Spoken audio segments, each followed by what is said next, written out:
मैं हूं राबिया अनम। तनकीद जजेस के फैसलों पर होनी चाहिए या फिर इसकी आड़ में पूरी अदलिया पर और पूरे इदारे पर?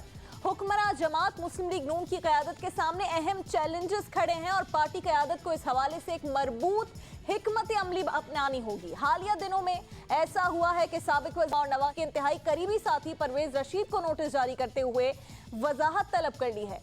पीटीवी केस की समाअत के दौरान चीफ जस्टिस ने सवाल उठाया कि साबिक को नोटिस देते समाअत 12 फरवरी तक मुअख्खर कर दी। इससे कबल 31 जनवरी को सुप्रीम अदालती तौहीन में फर्क भी करना होगा। ऐसा नहीं हो सकता कि आप फैसलों पर तनकीद की आड़ में पूरे इदारे पर तनकीद करें। इससे डैमेज हो रही है सोसाइटी भी, मुआशरा भी। इस पर बात करने के लिए हमारे साथ मौजूद हैं मुस्लिम लीग नून के रहनुमा जनाब जावेद लतीफ साहब, जबकि पीपीपी से साहब, आपका भी बहुत शुक्रिया, दोनों हमारे साथ मौजूद थे। लेकिन अब भी वही कंफ्यूजन है।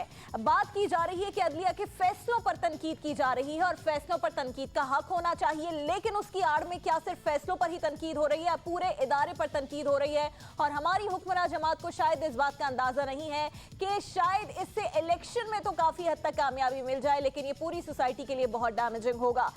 मुल्क में गवर्नेंस के मसाइल, बढ़ते हुए जराइम और वाकयात को देखते हुए अदलिया तो एक्शन में आ गई है।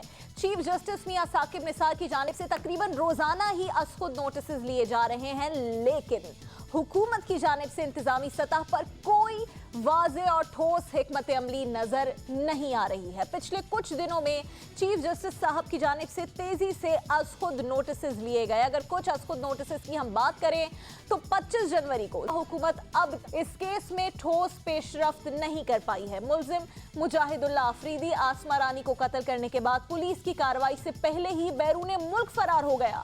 तहम अब मुल्जिम के करीबी साथी शाहजेब को गिरफ्तार कर लिया गया है।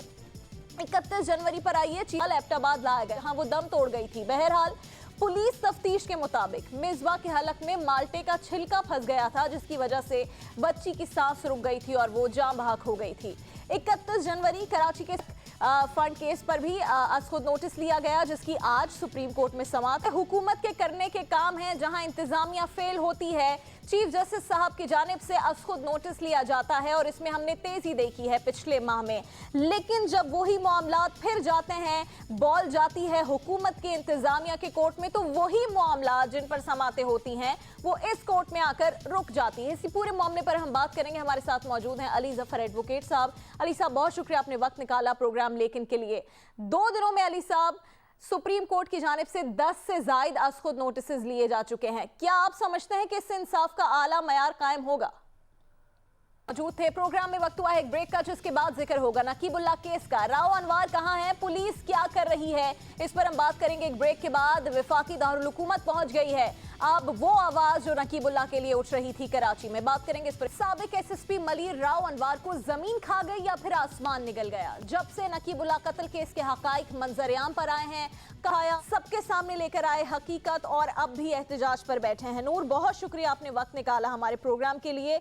नूर, कर दिया गया जाली पुलिस मुकाबले में उनके कजिन हैं, हमसे बात कर रहे थे। कराची में कई दिन तक ये एहतजाज जारी रहा और अब ये एहतजाज पहुंच गया है वफाकी दारुल हुकूमत। पहले भी वफाकी दारुल हुकूमत में बहुत धरने हुए हैं और उससे यकीनन ये धरना बहुत मुख्तलिफ है। यहाँ पर बात है हुकूक की, जो जुल्म होता रहा है इन लोगों के साथ उसकी, और अब ये लोग मिलकर उसके लिए आवाज उठा रहे हैं। और अब सिर्फ एक नकीब का मामला नहीं है, इसको एक बहुत बड़ा कॉज बनाया जा रहा है जो फाटा के अवाम के साथ होता रहा है, अब उसके लिए आवाज उठाई जा रही है। और आपने देखा चीफ जस्टिस से अपील की है, आर्मी चीफ से अपील की है और कहा है कि जितने मोतबर इदारे हैं इस मुल्क के वो मिलकर राव अनवार को पकड़ें। लेकिन वही बात जिससे हमने ये सेगमेंट शुरू किया था, राव अनवार कहाँ है?